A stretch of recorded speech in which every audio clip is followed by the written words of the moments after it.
बिस्मिल्लाहिर्रहमानिर्रहीम। शुरू करती हूँ अल्लाह के नाम से जो बड़ा मेहरबान और नहायत रहम वाला है। आज की जो मैंने रेसिपी सेलेक्ट की है लज़ीज़ भिंडी गोश्त। भिंडी गोश्त ऐसे तो हर घर में ही बनता है, सभी बनाते हैं, एशिया में तो ख़ास तौर पे बनाते हैं। लेकिन आप मेरे तरीके से अगर भिंडी गोश्त बनाएंगे तो उंगलियां चाटते रह जाएंगे। इसको आप गरम नान के साथ, घर की फुल्कियों के साथ और बॉयल चावल होते हैं उनके साथ भी खा सकते हैं। बहुत लज़ीज़ लगता है, ये बहुत लज़ीज़ बनता है। चलें स्टार्ट लेते हैं, इसकी प्रिपरेशन स्टार्ट करते हैं। हम अपना सामान हमने सारा कलेक्ट कर लिया है, अब हम इसको पकाना शुरू करेंगे। बिस्मिल्लाहिर्रहमानिर्रहीम। अस्सलाम वालेकुम वीवर्स। हमने एक देगची ली है और उसमें तकरीबन 250 ग्राम हमने घी डाला है। हम घी में बनाएंगे और उसको थोड़ा सा हम गर्म होने देंगे।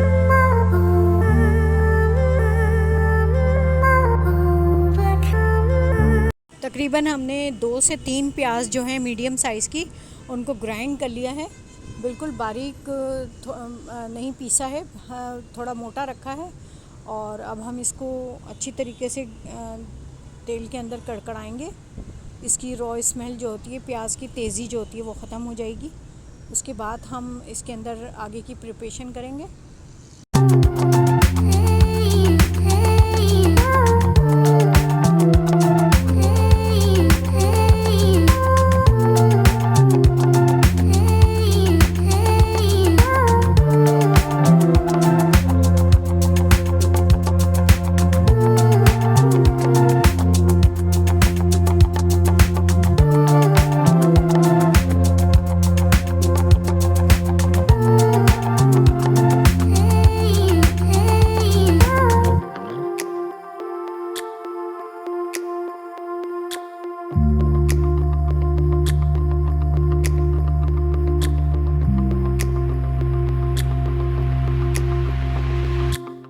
जैसे हम रेसिपी आगे बढ़ाते हैं तो आप लोग प्लीज़ मेरे चैनल को सब्सक्राइब कर दें, लाइक कर लें और बेल आइकन को दबा दें ताकि नेक्स्ट जो भी मेरी वीडियो आए वो सबसे पहले उसका नोटिफिकेशन आपको मिल जाए।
और काफ़ी अच्छे तरीके से इसमें भर के डालूंगी।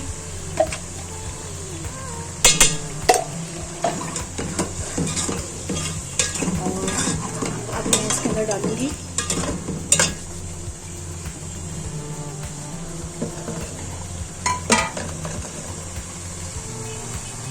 हल्दी,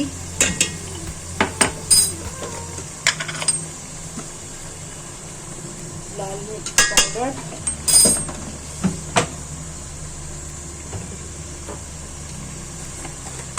और पिसा धनिया।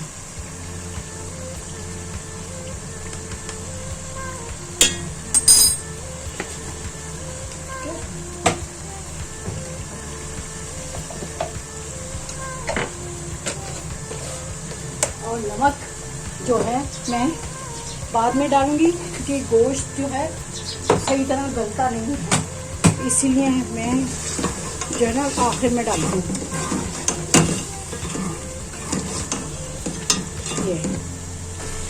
ये टमाटर डाल रही हूँ मैं।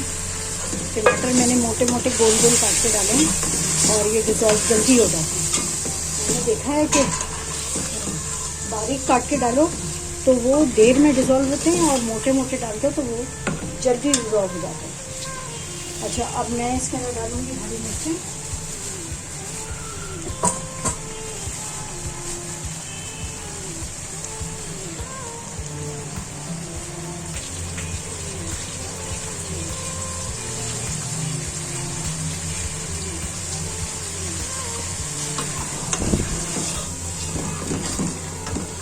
अब हम इसको थोड़ी देर ऐसे ही ढक के पकाएंगे ताकि ये टमाटर जो है सॉफ्ट हो जाए।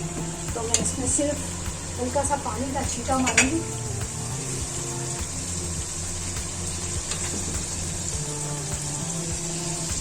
बस इतना। और मैं अब इसको रख के ढक के पकाऊंगी।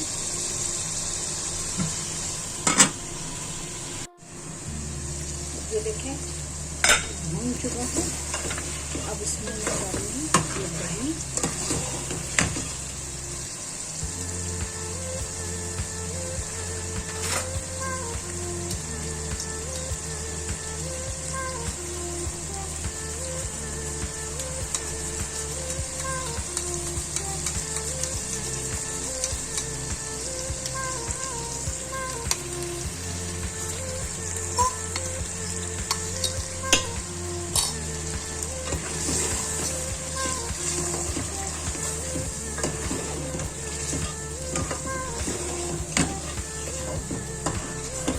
अब मैं डालूंगी नमक।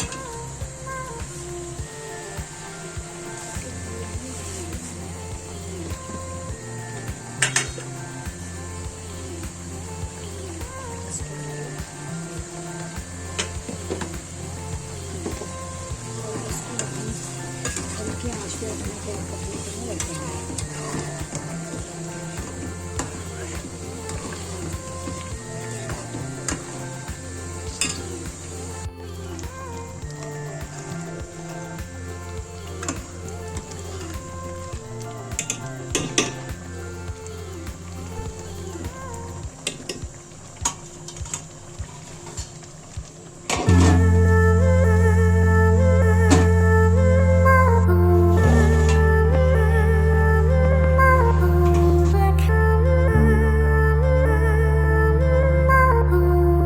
चैनल को सब्सक्राइब करें, लाइक करें और कमेंट्स करें।